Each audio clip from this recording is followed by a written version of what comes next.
Olá, boa noite. O É Notícia debate hoje um dos temas de maior influência sobre o presente e o futuro do país, a educação.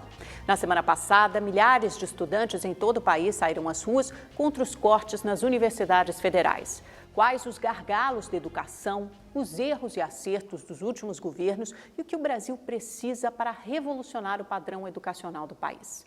Para nos ajudar nesse debate, recebo a diretora da Faculdade de Filosofia, Letras e Ciências Humanas da USP, Maria Arminda do Nascimento Arruda, e o diretor da Unidade Higienópolis do Colégio Rio Branco, Renato Júdice de Andrade, doutor e mestre em Educação pela Universidade Federal de Minas Gerais. Sejam muito bem-vindos, é um prazer contar com vocês. O prazer é meu, Amanda. Do ensino básico à educação superior, estamos totalmente cobertos aqui. Estamos cobertos. Cada qual com a sua especialidade. E nós que agradecemos o convite. Eu agradeço muitíssimo. Muito obrigada. Acho que é uma boa oportunidade para a gente discutir o tema, porque a gente viu os protestos, as manifestações na semana passada, que ocuparam todas as capitais do país, né, todos os estados, o Distrito Federal, e embora o motivo seja ruim, cortes ou contingenciamento no orçamento da educação, como prefere o governo, eu acho que pelo menos é uma chance da gente debater esse tema tão importante para o país, que é a educação. Então, eu queria começar perguntando a vocês, começar com a professora Maria Arminda, perguntando como a senhora viu, encarou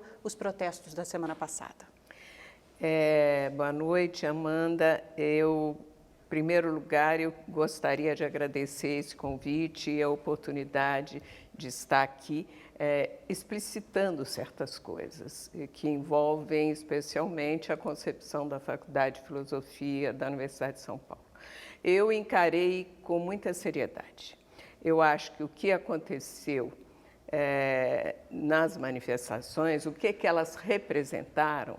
Elas representaram uma adesão da sociedade à pauta da educação. Porque 1 milhão ou mais de 1 milhão de pessoas nas ruas é um número expressivo demais para que nós possamos desconhecer e dizer que são os estudantes universitários que estão ocupando as ruas das grandes cidades brasileiras. Isso quer dizer que nós temos que enfrentar o problema da educação com rigor, certamente, mas com muita seriedade. Não há futuro, sobretudo nas sociedades atuais, nas sociedades da tecnologia, nas sociedades que demandam o conhecimento como princípio fundamental da produção, sem uma educação importante e consequente. Isso de um lado. Mas a educação é um princípio civilizatório e é um princípio cidadão, da cidadania. Então, quando o governo toma certas medidas sem entrar numa discussão mais profunda sobre as questões educacionais brasileiras e toma a problemática da educação como se fosse um problema estritamente econômico, até porque as universidades não são nada perdulárias, é o contrário. A verdade é que ele está excluindo um debate essencial. Agora, professor Renato, o governo tentou reduzir, restringir, circunscrever essas manifestações a algo ideológico, a manifestações, protestos de esquerda. Acabou chamando os estudantes de massa de manobra, de uma minoria espertalhona, de idiotas úteis. Como é que o senhor viu esse tipo de declaração e que resultado, que reflexo isso pode causar? Bom, primeiro eu queria agradecer o convite a você, Amanda, e a todos da Rede TV. Dizer que, de forma especial, é interessante o convite a um diretor da rede particular. Sem dúvida que no Brasil a gente reconhece que melhorar a educação passa por repensar a educação pública. O percentual é muito maior, mas esse ponto de vista diversificado pode contribuir, né, para o debate. Então, agradeço em nome do Colégio Rio Branco. As manifestações da semana passada, elas foram marcantes e o governo precisa entender isso como um sinal claro de que algo não anda bem. Quando você cita os adjetivos que ele escolheu, independente de quem tenha organizado toda aquela manifestação, quem estava lá éramos nós, educadores, eram nossos alunos. Ser taxado de idiota, imbecil, não é um adjetivo que nós, educadores, merecemos. Então, isso pode inflamar novos protestos, novas manifestações? Sem dúvida. É uma escolha, uma estratégia do governo atual que eu tenho dificuldade em interpretar o porquê que ele anda nessa linha. Ele, com certeza, inflama e acaba conseguindo muito mais posições contrárias do que a favor, no momento em que ele tinha que estar angariando apoio, união. Acabou a campanha, acabou a eleição, agora é hora de governar. E governar com responsabilidade. Mas eu acho que essa insistência, né, em rotular certas coisas como de direita ou esquerda acaba incentivando essa cisão, essa divisão da sociedade e das redes sociais. Ficou muito clara durante as eleições, na época da campanha, agora, depois, nesse período pós-campanha também. Professora, quando você vê, por exemplo, nessas manifestações, cartazes de Lula livre, ou então o candidato à presidência da República, Fernando Haddad, do PT, fazendo um pronunciamento durante o protesto aqui em São Paulo, não fica mais fácil rotular esses protestos como de esquerda, ou é uma visão reducionista? Eu acho que é uma visão reducionista, porque as sociedades democráticas são sociedades que agasalham e promovem e querem receber a liberdade de expressão. Se o candidato, professor Fernando Haddad, fez um pronunciamento, isso é um direito dele numa sociedade democrática. Ou se outros se manifestaram com a bandeira Lula livre, é também um direito daquele que está se manifestando. Todos têm que ter direito a expressar suas opiniões. A democracia não existe se essa condição não for garantida. É porque o governo tende a ver o ambiente universitário, principalmente como um ambiente de esquerda, um ambiente ideologizado, principalmente nos últimos anos dos governos do PT. A senhora, que é professora, ou melhor, é diretora da Faculdade de Filosofia, Letras, Ciências Humanas da USP, enxerga dessa forma? É um ambiente principalmente de esquerda? De forma nenhuma. Claro, há estudantes de esquerda, mas há de todo o espectro político nas universidades. Essa visão é uma visão distorcida e redutora, o que, na verdade, a gente talvez precisasse se perguntar: a quem serve falar coisas como essa? A que está servindo? Com que objetivo? Porque, na verdade, as universidades são lugares sérios de pesquisa. São lugares de pesquisa, de transmissão do conhecimento, de construção da cultura. Isso acontece no âmbito das universidades. O ensino, aqui tem o professor Renato, que representa um grande colégio de São Paulo, que é o Colégio Rio Branco. O senhor sabe muito bem que os professores são figuras com uma responsabilidade social pública enorme, independentemente do fato deles serem professores universitários ou não. O Brasil se acostumou a tratar os professores como se fossem ou figuras altamente ideologizadas. Eu gostaria de perguntar onde elas estão, né? Ou então como figuras que não merecessem o crédito que essa atividade tão central para construir processos civilizatórios necessita. Ora, o educador Darcy Ribeiro falou nos anos 80 que se o Brasil não fizesse uma ampla reforma na sua educação e se não absorvesse novos estudantes, nós não teríamos recursos para fazer tantos presídios. Isso parece premonitório. Esse governo chegou com uma pauta clara de enfrentar grandes dificuldades que o nosso país tem, que são as reformas, não só da Previdência, trabalhista, tributária, enfim. Esse assunto, por si só, ele já é altamente complexo. Quando o governo polariza, como a senhora falou, de uma forma desnecessária, ele está aumentando o gasto de energia e diminuindo as chances de consenso que ele precisa para aprovar pautas que são realmente importantes para que a gente tenha dinheiro para investir na educação.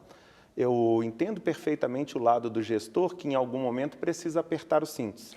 Como precisou, aliás, em todos os governos, né? Essa é uma Sem outra dúvida. pergunta, porque houve corte e contingenciamentos, melhor dizer, nos últimos governos também. Não é de hoje Sim. que a situação fiscal é periclitante. Porque desta vez houve manifestações tão grandes que ganharam corpo.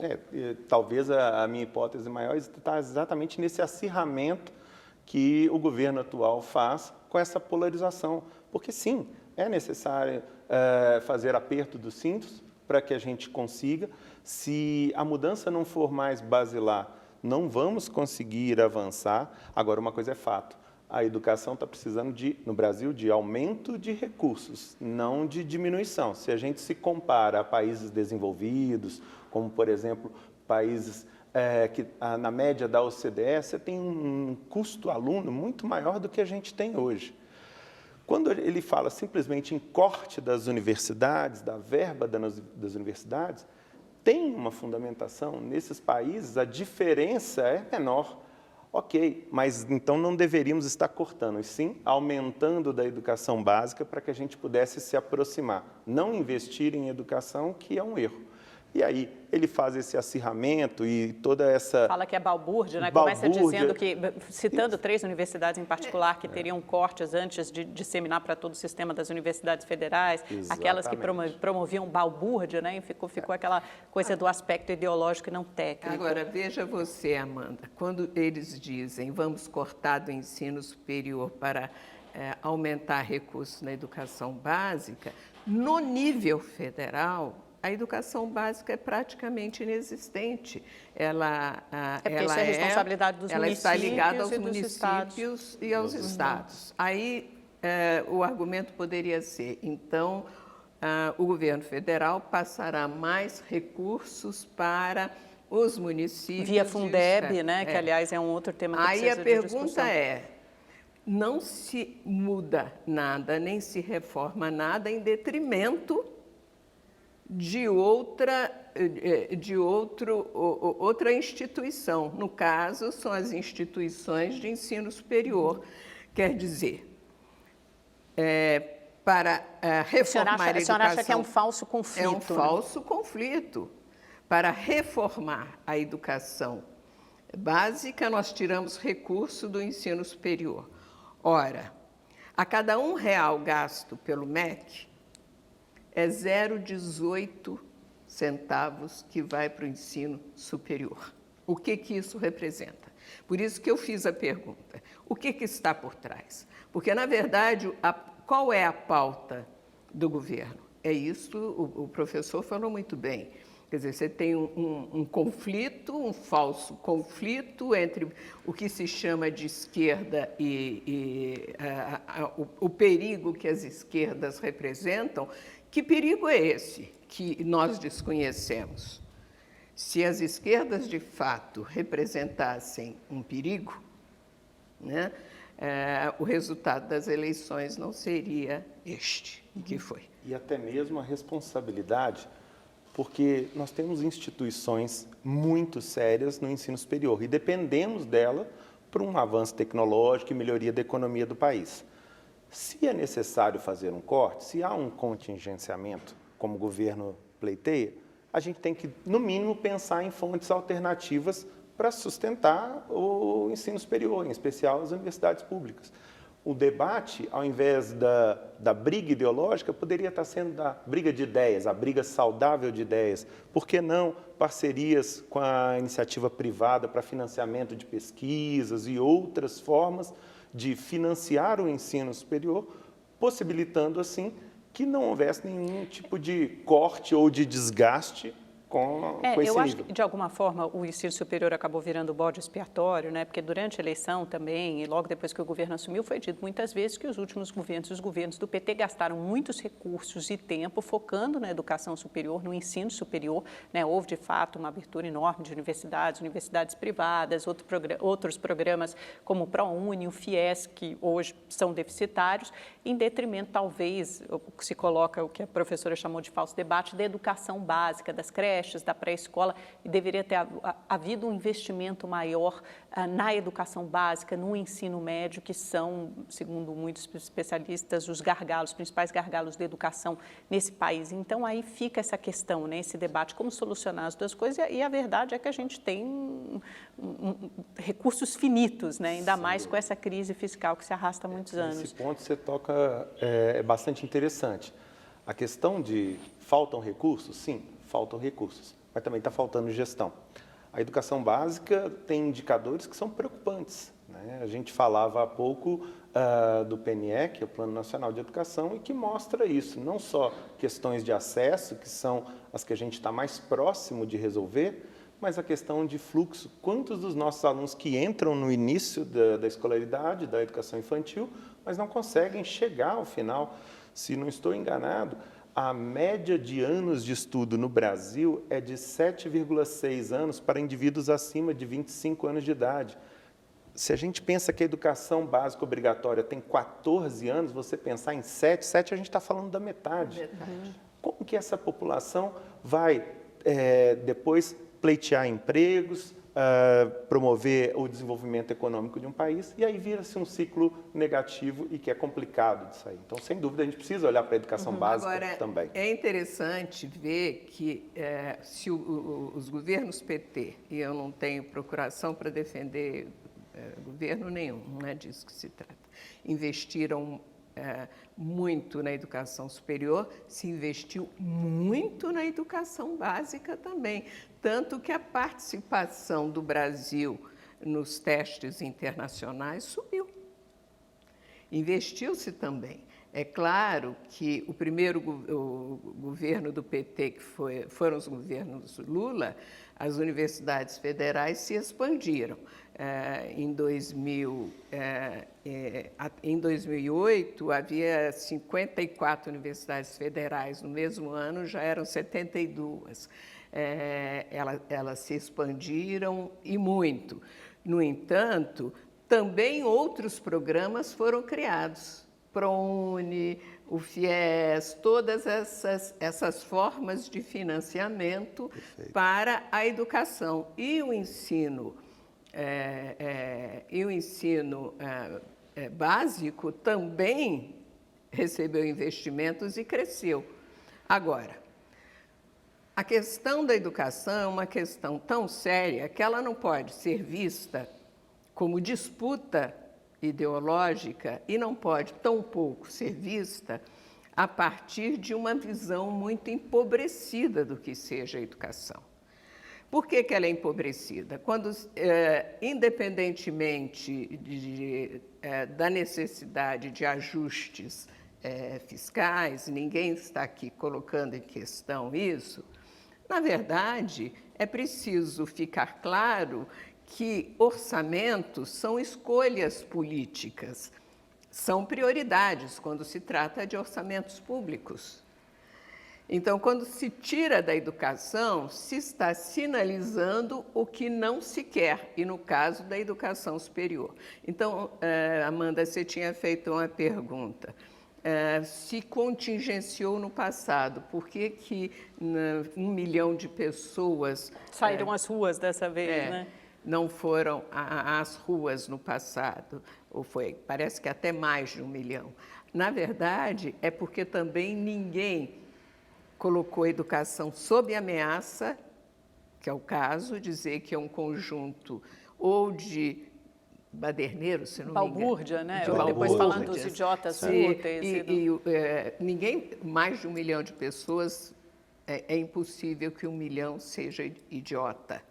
É quase impossível isso. Principalmente dos estudantes de universidades federais, que a gente pensa que devem ser a elite intelectual desse país, né? Os que conseguem efetivamente passar no vestibular. Agora, é interessante perceber que mais de 70% dos estudantes das universidades federais vêm de famílias com renda per capita de 1,5 salário mínimo. Isso é interessante, porque esses dados da Andif saíram recentemente e acabaram desmistificando uma coisa de que as universidades públicas são centros acadêmicos só para os filhos de pessoas ricas, né? Não que é estudam. correto E não é isso. verdade, porque isso foi mudando muito esse perfil. Eu até anotei esses dados aqui, que são realmente muito interessantes. Hoje, por esses novos dados, é o que a professora disse, 2/3 dos estudantes têm renda mensal de um salário, 1,5 salário mínimo. Ele é relevante e é importante que ele cresça nessa direção. Claro. Né? Se você tem uma entidade pública dentro da educação, no nível superior, é desejável que ela seja de qualidade, como sempre foi, isso a gente não vai perder, mas que ela atenda aquela parcela da população que não tem condição de pagar.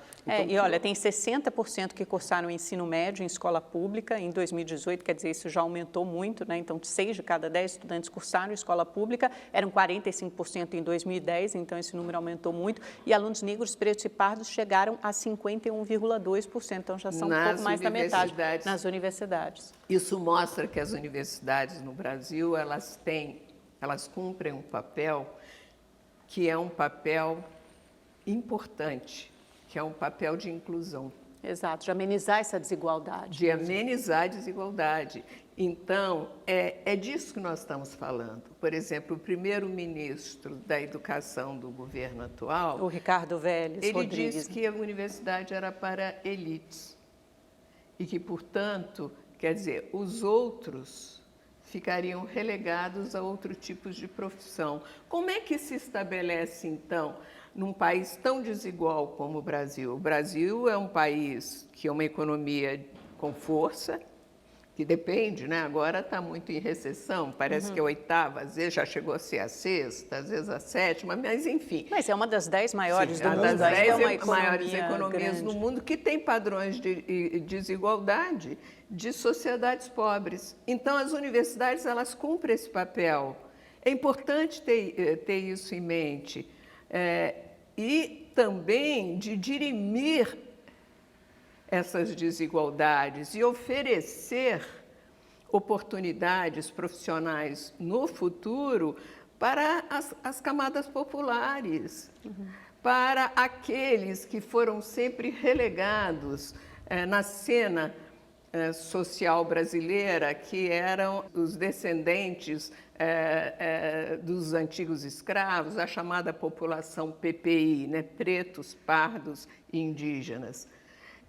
Hoje, eu posso te dizer com toda tranquilidade, a USP ela é muito mais colorida. E isso, a USP, que está entre as 10 universidades que mais produzem trabalhos científicos no mundo.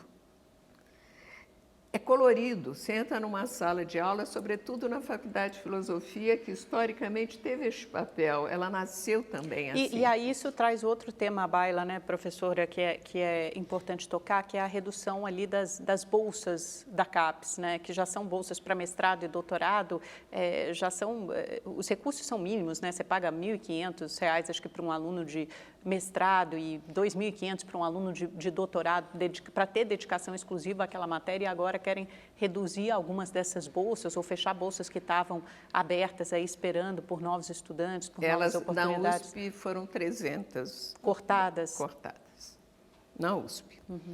E olha, e isso deixa de produzir, porque na verdade a universidade no Brasil é o principal centro de produção de conhecimento, de pesquisa científica. As universidades públicas tem essa característica. O Brasil tem essa característica, em torno de 90%. Das pesquisas, da produção. Das pesquisas, da produção científica brasileira está nas universidades públicas. Agora, o avanço tecnológico, isso que está acontecendo no mundo, a chamada inteligência artificial, ela precisa de um profissional não só multifacetado, né? Um profissional que tem uma formação interdisciplinar. Vamos pensar o caso da inteligência artificial, que está na ordem do dia. Quais são os problemas éticos aí envolvidos? Isso precisa de um filósofo, enfim, alguém que trabalha com ética. A robótica tem excluído contingentes e contingentes de trabalhadores. O desemprego é grande, inclusive, por isso. Isso aumenta a desigualdade social. Quais são as questões sociais que estão por trás? Então, você precisa formar profissionais para este novo mundo. E isso passa pelo ensino superior. Ao contrário, essa visão... E pelas humanas também, né? Porque algumas faculdades, como sociologia e tal, agora passaram a ser mal vistas. Né? O ano passado, fui ao MIT, no congresso, que é o Centro de Tecnologia do Mundo. Eu tenho, inclusive na minha sala, na minha mesa, o folder do MIT. Começa assim: nós do MIT consideramos que não se forma um engenheiro, não se forma um inovador sem as humanidades, sem as ciências sociais e sem as artes. O mundo profissional do futuro não é este que a minha geração lidou. Ou você era médico, era advogado, era engenheiro. Esse exemplo que a senhora traz volta àquela reflexão inicial que não faz sentido a gente ficar acirrando desculpas de um lado versus o outro, este é melhor ou esse é desprezível. Isso é um ledo engano. Você tem que tirar o potencial de cada um desses lados. A área de humanos, sem dúvida que ela é essencial. Bom, se ela teve algum privilégio na visão do atual governo, bom, que cresça das outras áreas, você não precisa tirar de uma. E aí eu volto na questão do financiamento. Você falou do corte de bolsas, né, para pesquisa, para pós-graduação. Eu vou insistir na temática de que o dinheiro é finito. Então, a gente precisa fazer uma boa gestão. Não dá para todos quererem uma parte do bolo e quererem sempre a mesma parte que tiveram. A gente vê isso na Previdência, e isso pode ser aplicado também à educação. E, para isso, vamos ter que usar a criatividade. A pessoa do século XXI, muito caracterizada por pensar fora da caixa, o gestor vai ter que ser também um pensador fora da caixa. E eu acho que aí traz outro tema interessante, professor, porque o atual ministro da Educação, o Abraham Weintraub, que já é o segundo, depois de 3 meses substituiu o Ricardo Vélez Rodrigues, ele tem essa formação de gestão, apesar de ser professor da Unifesp, ele não tem tanto esse perfil acadêmico, né, de um especialista em educação, como o senhor é, como a professora Maria Arminda é.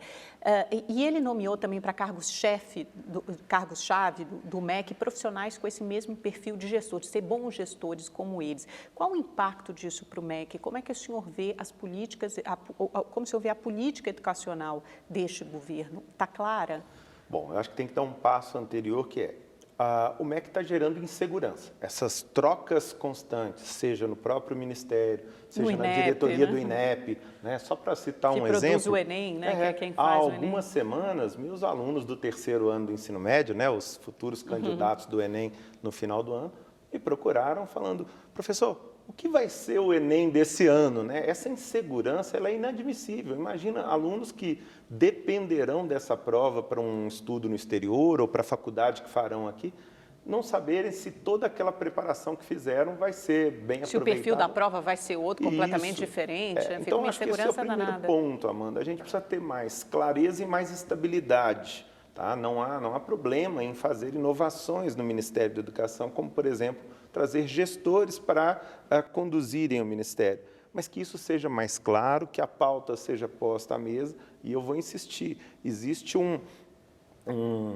plano, existe um planejamento já construído que deveria ser olhado com mais carinho por qualquer gestor que venha ocupar o cargo de ministro da Educação. O PNE. O Plano Nacional de Educação, o senhor refere a essas metas colocadas para os próximos anos. Restam apenas 5 anos para a gente cumprir metas que vão qualificar as políticas definidoras desse país no que se refere à educação. Quais são as mais urgentes, professor, e quais que não serão cumpridas, a seu ver? Essa pergunta é difícil para não dizer impossível. As 20, elas têm uma relevância. Algumas olham a questão do acesso, né, das matrículas, então não dá para falar em qualidade se tem criança, se tem jovem fora da escola. Há pouco a professora falava do bem que o ensino superior faz para uma sociedade, então que os jovens estejam matriculados. Essa pauta é urgente, tá? Mas tem também O aprendizado. O aluno, ao passar X tempo dentro de uma escola, é esperado que ele aprenda o que é especificado para aquela série. Isso a gente não tem conseguido, né? A gente faz aí exames, seja o PISA... Mesmo na escola particular, porque o PISA demonstra isso, obviamente, as escolas públicas que representam a maioria, acho que 84% dos alunos têm maior dificuldade, mas é uma debilidade, inclusive, nos colégios particulares. Sim, você tem razão. A média das escolas particulares no Brasil ela é maior do que a pública, porém a variação é muito grande, então a gente encontra, sim, escolas particulares com uma nota muito baixa. Tá? Então, aí a gente precisa tomar um cuidado, porque a média acaba escondendo muita coisa. Eu costumo dizer e lembrar, né? A média de 4 e 6 é 5, de 0 e 10 também é 5. Então, médias iguais podem esconder grandes variações aí dentro. E nesse cenário, a escola particular não se salva. A gente tem alguns exemplos aí de escolas brilhantes e que produzem alunos com alto desempenho, mas não é a regra. Então, como um todo, a gente precisa melhorar a educação desse país. E aí sim, voltamos àquele tópico inicial de qual meta é importante. Eu diria matrícula, aprendizado e a última, a 20, que fala exatamente do financiamento. Há uma previsão de se chegar em 10% do PIB. Hoje a gente está em 6,5%, mais ou menos, né? Já temos que fazer cortes e contingenciamentos. E em 2024, é isso? 2024 você tem que chegar a 10% do PIB para a educação. E veja que isso não é fácil. Dificílimo. Veja que isso não é fácil, porque a gente partiu de 5,9% em 2014, estamos em 6,5%. Para chegar em 10% em mais 5 anos, não será fácil, principalmente se as políticas atuais estão indo na vertente de cortes, né? Ou de contingenciamento, né? A gente tem que até separar as sílabas para falar a palavra direito. Eu acho que tem até um ponto, o próprio presidente Bolsonaro sempre toca nesse ponto de que os alunos vão muito mal no PISA, né? Só para ilustrar aqui com os dados, que é o Programa Internacional de Avaliação de Alunos, o último dado disponível é referente a 2015. Esse exame é feito de 3 em 3 anos, mas o de 2018 ainda não está disponível. Então, só para a gente ter uma ideia, em 2015, na situação do Brasil, de 70 países avaliados internacionalmente, o Brasil está em 63º lugar em ciências, 65º em matemática e 59º em leitura. Ou seja, a gente ocupa as últimas 10, 11 posições em todos os quesitos, principais quesitos, ciências, matemática e leitura. Então, nesse sentido, o presidente Bolsonaro tem razão. São números alarmantes, altamente preocupantes. São alarmantes e mostram, desculpa, professor, são uma distorção. Se a gente está entre as 10 economias do mundo e entre 70 países em termos de educação, essa posição ela não se sustenta. É verdade. A gente precisa, porque a educação é esse celeiro que vai fomentar as novas gerações, os futuros empresários, trabalhadores, empreendedores, que vão manter. E tem a ver com produtividade também, né? Quando você fala que você precisa de 5 trabalhadores brasileiros para produzir o que um trabalhador alemão ou americano produz. Agora, aí é preciso de dados relativos, quer dizer, 5 brasileiros para produzir o que um alemão produz. Mas é preciso ver qual é a formação educacional do alemão. Por isso que está intimamente ligado, né, com a educação. Agora, há uma outra questão que eu não tenho os dados, talvez o professor que trabalha mais com a área fundamental e média ele tenha, que não tenho de cabeça os dados, eu tenho de cabeça os dados do ensino superior. Mas é claro que o desempenho brasileiro é sofrível, para dizer o mínimo, no PISA, por exemplo. Não obstante, o Brasil fez muito rapidamente, quase que mais de 90% de alfabetização, coisa que na sociedade brasileira isso era muito desigual, o número de analfabetos era muito grande. Eu estava conversando há um tempo atrás com um educador, ele falou, hoje os analfabetos estão entre as pessoas de idade mais avançada, porque elas não tiveram acesso à escola no passado, quando eram jovens, quando eram crianças. Então, o Brasil fez uma cobertura enorme nos últimos tempos também, e isso é esforço. Agora, naturalmente, também não pode ser argumento para dizer para justificar a nossa má posição. Mas aí nós tínhamos que fazer algumas perguntas. Eu concordo perfeitamente com o professor que média esconde muita coisa. Quanto é o salário de um professor da rede pública? Essa é uma questão que a gente vai vai tratar, sem dúvida. Deixa eu só abordar um ponto antes de entrar no salário, que a senhora tocou na questão da alfabetização. Veja, no meu entendimento, os deslizes desse governo. A alfabetização é um tema importantíssimo no que se refere à educação. E quando a professora traz que a gente ainda não chegou aos 100%, mas estamos em vias de, essa deveria ser a preocupação de um governo, né? Como fazer para que toda a população naquela idade esteja alfabetizada no momento correto? Quando ele prefere entrar em qual método deveria ser utilizado, se o método fônico, né? Ou letramento. E depois até aquele teste para alfabetização que foi reduzido, né? Chegou uma hora que ele ia até ser descartado, aí foi muito mal recebido, voltaram atrás. Com tantas riquezas e com tanta diversidade, não pode usar métodos diferentes para chegar a um mesmo resultado? Essa não é a questão, na verdade. Então, para mim, esse é o ponto, Amanda. Todos os caminhos levam a Roma, certo? Então, a gente pode optar por caminhos distintos. O que não dá para abrir mão é que, ao final, ele esteja alfabetizado, que o aluno do ensino médio se forme com a sua totalidade, não fique pelo meio do caminho, que a gente tenha mais jovens na faculdade, produzindo mais. Agora, se vamos pelo método fônico ou letramento, silábico, enfim, não deveria ser a discussão em pauta. Eu entendo o que o senhor está falando. Vou pedir licença para vocês, um minutinho, a gente vai para um rápido intervalo. Em seguida, a gente volta para falar sobre outros assuntos, inclusive esse do salário da formação de professores, que acho que é um ponto central aí quando a gente discute educação. Então, espera um minutinho que a gente já volta. Olá, estamos de volta falando sobre educação. Hoje não é notícia com o diretor do Colégio Rio Branco, Unidade de Higienópolis, que é Renato Judici de Andrade, e também com a diretora da FEFELET, Faculdade de Filosofia, Letras e Ciências Humanas da USP, professora Maria Arminda do Nascimento Arruda. Bom, a gente fechou o bloco anterior falando sobre a formação dos professores e salário, né, que acabava sendo uma profissão hoje muito pouco atraente. O que precisa mudar? Como é que vocês veem? Começando pelo senhor agora, professor. Bom, primeiro tem uma posição clara que o professor é o cerne, é o centro dessa área. Então, se ele não for valorizado, você inicia um ciclo vicioso difícil de ser quebrado.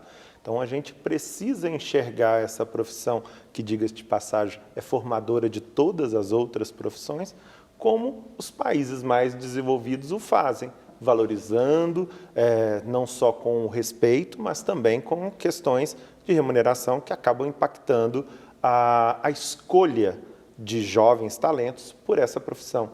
A gente percebe, e a senhora deve ter isso mais forte do que eu, quantos jovens de grande potencial acabam não seguindo a carreira docente, as licenciaturas ou a pedagogia por baixa perspectiva, ou quando o fazem numa faculdade de qualidade como a USP, às vezes canalizam seu potencial nas escolas particulares. Ou no ensino superior, nos cursinhos, onde se ganha melhor, né? E, de novo, veja que esse ciclo vicioso aí está difícil de ser quebrado. Ainda que eu sou um representante aqui da escola particular e consigo atrair bons professores, mas, como cidadão, gostaria de ver o mesmo movimento em toda a rede, em especial a rede pública, como um atrativo para esses professores. A gente precisa fazer melhores políticas de formação e de valorização dos professores. E essa é uma discussão tão velha, né? Passa e parece que a educação, mesmo sendo um dos temas centrais do país, nunca é prioridade de nenhum governo. Por que será? É impressionante isso, é impressionante este tema da valorização da carreira do professor, da atividade do professor. A gente nem vê nas campanhas, tema né? Nem passa ao lado. Ele é central. Você não é possível construir uma educação básica, por exemplo, se o professor não for valorizado, se ele não tiver condições de trabalhar. Isso, hoje, com a tecnologia, pressupõe escolas aparelhadas, se a escola não tiver biblioteca, se o professor não tiver um salário digno. Um professor que dá 40 horas por semana em várias escolas ao mesmo tempo, na rede pública que eu estou pensando, que é o universo sobre o qual eu posso falar com mais... E é o universo maior, né? E é o maior. E andando por essa cidade, o salário que ele recebe, dificilmente ele terá condição própria.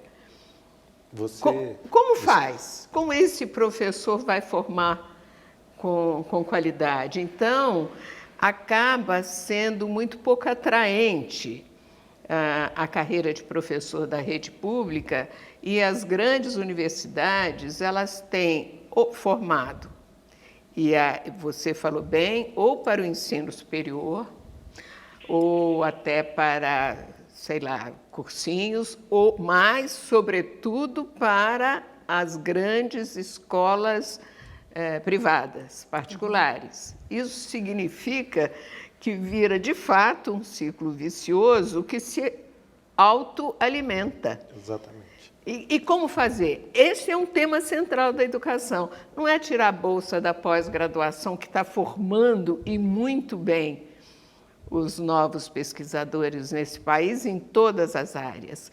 Não é dizer que as universidades têm que ser contingenciadas porque é o lugar da balbúrdia. Eu desconheço a balbúrdia, eu vejo gente séria estudando e vejo pesquisadores e professores produzindo, pesquisando, é isso que eu vejo. É claro que o universo da juventude, sobretudo numa sociedade que mudou num ritmo avassalador... É o universo de experimentação por excelência, né? Claro. Todos nós estivemos lá, fomos jovens, fomos universitários. Eu me lembro de quando eu estudei, a gente é cheio de sonhos, de projetos, de vontades, diferente das gerações anteriores, e é bom que assim seja. Sim. Os jovens são agentes de mudança, futuro, né? E de mudança. Isso pesquisas mostram. Só para trazer alguns dados aqui do ensino médio para mostrar a gravidade do problema, né? Porque sempre quando a gente fala de educação, parece que o problema principal está ali no ensino médio. Você tem uma evasão escolar gigantesca, você tem alunos que não são capazes de acompanhar. O IDEB, por exemplo, né? que mensura a educação básica de 2017, ele ficou praticamente estagnado de 2015 para 2017, é feito de 2 em 2 anos.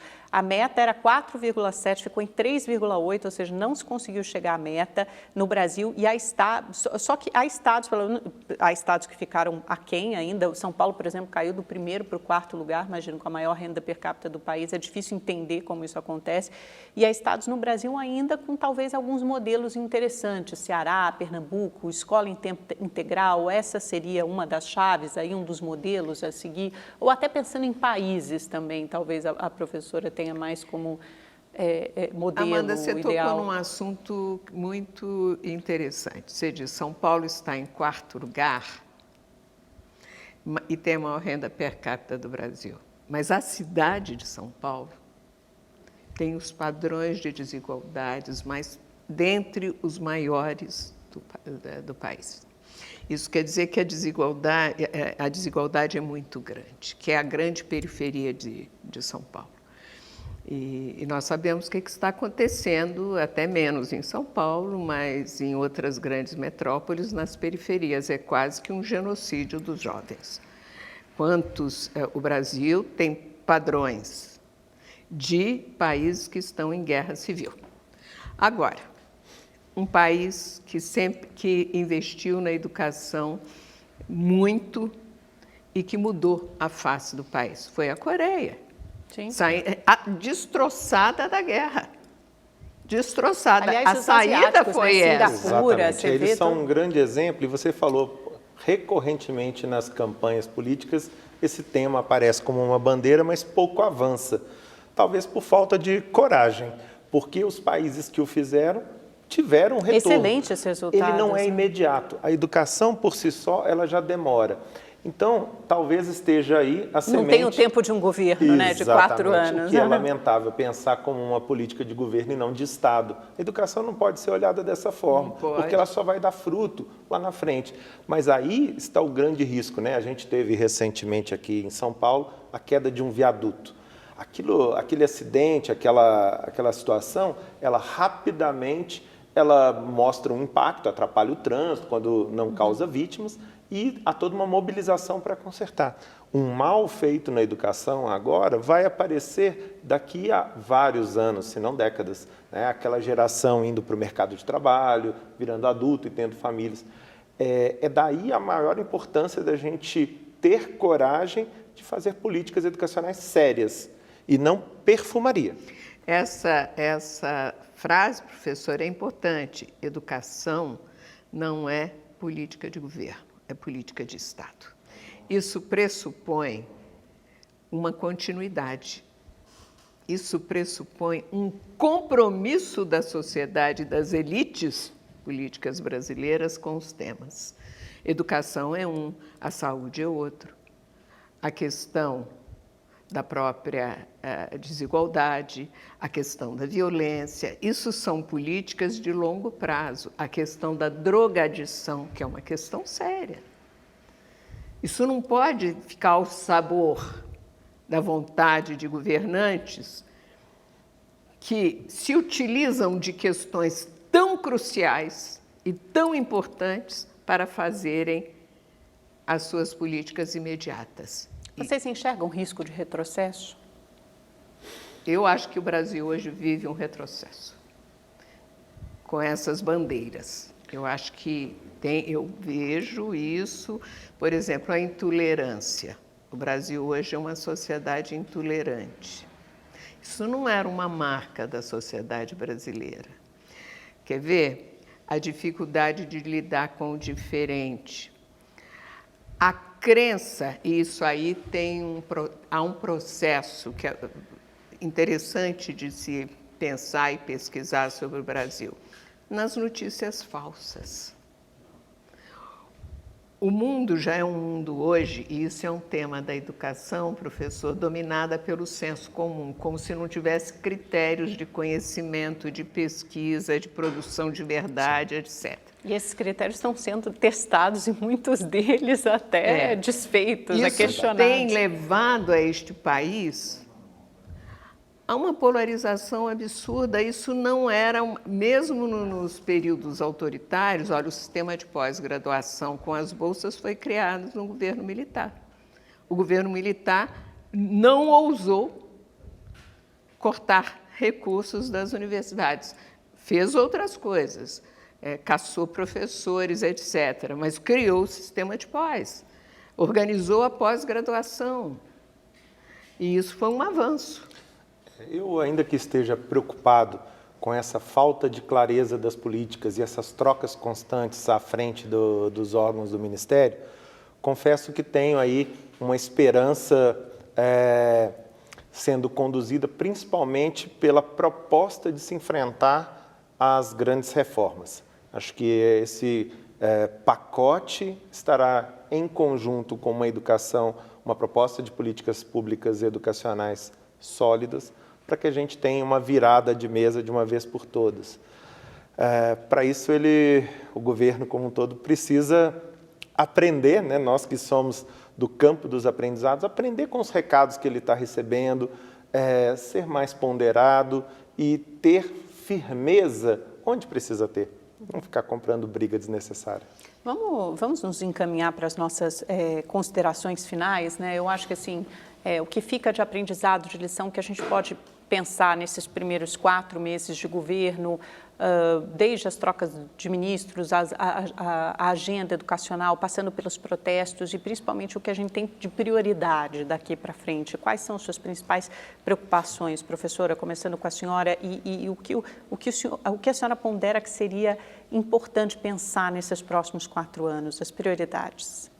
São tantas as prioridades desse país nesse momento, mas eu diria que, do ponto de vista da educação, naturalmente fazer uma ampla reforma do ensino fundamental para que ele mantenha os jovens, as crianças, enfim, os adolescentes estudando. Isso é a primeira condição. Agora, para isso, tem que oferecer uma escola que seja uma escola inclusiva. E a violência das grandes cidades tem uma relação funda com a incapacidade de absorção desses jovens, e a educação é um processo de absorção. Isso significa que eu imagino que a educação tem um papel inclusivo enorme. Mas isso não é só no ensino básico, no ensino fundamental, é também na universidade.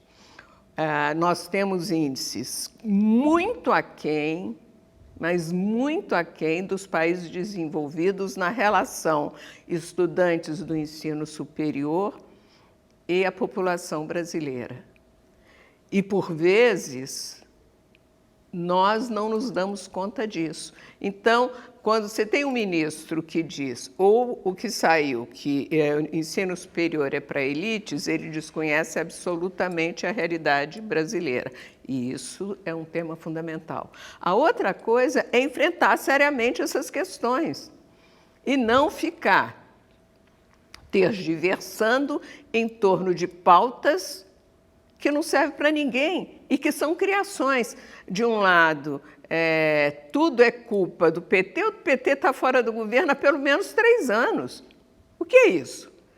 De outro lado, é porque são pessoas que fazem balbúrdia ou são imbecis. De outro lado, é o marxismo cultural, a escola sem partido, ou se o método de alfabetização é esse ou aquele. São tergiversações, não serve para nada. Então, eu espero que seja, de fato, uma política estruturada para a educação em todos os seus níveis.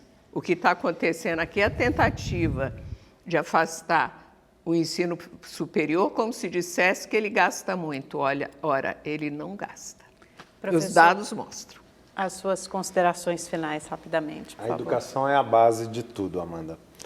E a gente poderia recorrer aos grandes teóricos, mas eu vou preferir recorrer às criancinhas, lá da educação infantil da minha escola, que com pouca idade já sabem, né, que os 3 porquinhos, o único que construiu uma casa sólida, gastou tempo, investiu, foi o que se protegeu do lobo mau. Acho que a gente precisa aprender com as crianças. Essa historinha, essa fábula, todo mundo aprende desde pequeno. Então, a gente não dá para construir uma casa de palha rapidamente, vai gastar, vai demorar, vai exigir muito esforço, muita coragem, muita articulação política e seriedade para fazer um trabalho que dure por muito tempo, que nos proteja dos lobos maus que estão por aí. Vamos torcer que assim seja. Muito obrigada, professora Maria Arminda da USP. Agradeço. Professor Renato Júdice, do Colégio Rio Branco, obrigada pela presença, foi muito bom debater com vocês. Muito bom contar com a sua audiência, também com a sua companhia. A gente se encontra na terça-feira que vem. Tchau, tchau.